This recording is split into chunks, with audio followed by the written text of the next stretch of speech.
दोस्तों, जन्म और मृत्यु जीवन का एक अटल सत्य है। अर्थात जो व्यक्ति जन्म लिया है उसे एक दिन मृत्यु को प्राप्त होना ही होगा। आप सभी ने देखा होगा कि हिंदू धर्म में मृत्यु के बाद शव को जलाया जाता है।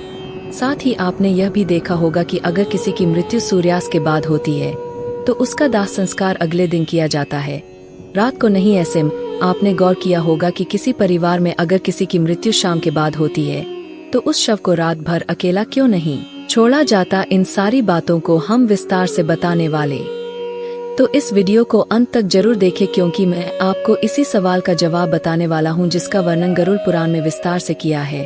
तो चलिए अब बिना किसी देरी के गरुड़ पुराण की यह बातें जानते हैं।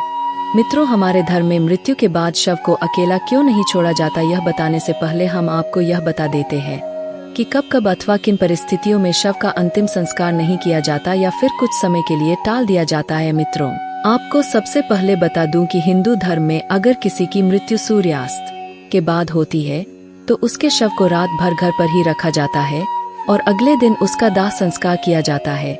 इसके अलावा अगर किसी की मृत्यु पंचक समय में होती है तो उसके शव को भी कुछ समय के लिए घर पर रखा जाता है और जब पंचक काल समाप्त होता है उसके बाद ही उसका दाह संस्कार किया जाता है। क्योंकि गरुड़ पुराण में बताया गया है कि अगर सूर्यास्त के बाद अथवा पंचक समय में किसी मृत शरीर का दाह संस्कार किया जाए तो उसे मोक्ष की प्राप्ति नहीं होती। इसीलिए अगर कोई रात में मर जाए तो ऐसी स्थिति में लाश को लेकर श्मशान घाट नहीं जाते और लाश को घर पर ही रखा जाता है। सुबह होने इंतजार किया जाता है और ऐसे में मृत शरीर को एक भी पल के लिए अकेला नहीं छोड़ा जाता और कोई ना कोई व्यक्ति हमेशा रखवाली के लिए मौजूद रहता है।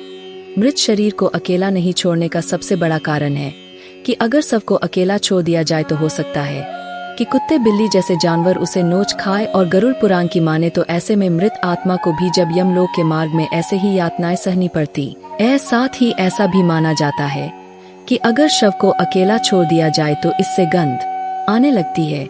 ऐसे में यह जरूरी हो जाता है कि वहाँ कोई ना कोई व्यक्ति बैठा रहे और धूप या अगरबत्ती शव के चारों तरफ जलाता रहे ताकि शव से आने वाली दुर्गंध चारों ओर न फैले। गरुड़ पुराण के अनुसार गरुड़ जी के पूछने पर विष्णु जी कहते हैं कि अगर किसी की मृत्यु हो जाती है और उस समय उसकी कोई संतान वहाँ पर नहीं है, ऐसे समय पर भी शव को घर पर ही रखा जा सकता है जब तक कि उसका पुत्र या परिवार जन न आ जाए। क्योंकि खुद की संतान मृत शरीर को मुखाग्नि देती है तो उसका उद्धार हो पाता है, नहीं तो वे कई वर्षों तक इसी मृत यू लोक में भटकता रहता है।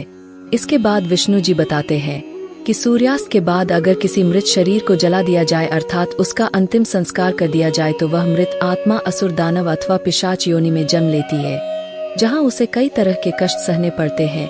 यही वजह है कि हिंदू धर्म में रात को अंतिम संस्कार करने से मना किया गया है। आगे विष्णु जी बताते हैं कि रात में मृत शरीर को अकेला छोड़ दिया जाए तो उस शरीर में आसपास भटक रही दुरात्मा भी उस शव में प्रवेश कर जाती है, जिससे मृतक के साथ उसके परिजनों को भी कई तरह के कष्ट भोगने पड़ते हैं। साथ ही यह भी बताते हैं कि शव को अकेला इसलिए भी नहीं छोड़ा जाता क्योंकि मरे हुए आदमी की आत्मा भी वहीं पर भटकती रहती है और अपने परिजनों को देखती रहती है। कहा जाता है कि इंसान की मौत के बाद शरीर आत्मा अलग हो जाता है और इसी वजह से उस मृत शरीर में कई बुरी आत्मा का साया अपना अधिकार जमा सकता है। और यही वजह है दोस्तों की रात में शव को अकेले नहीं छोड़ा जाता और कोई ना कोई इसकी रखवाली करता रहता है। मित्रों, आप इसके बारे में क्या सोचते हैं? नीचे कमेंट में हमें जरूर बताएं। साथ अगर आपको गरुड़ पुराण की यह बातें पसंद आई हो तो इसे ज्यादा से ज्यादा लाइक और शेयर करें। अगर आप हमारे चैनल पर नए हैं तो ऐसे ही और भी आध्यात्मिक और पौराणिक कथाओं और जानकारी के लिए हमारे चैनल को सब्सक्राइब कर ले और साथ में बेल आइकॉन भी दबा दे ताकि आपसे हमारी कोई भी वीडियो मिस न होने पाए। आज की इस वीडियो में इतना ही। अब हमें इजाजत दे। आपका बहुत बहुत धन्यवाद।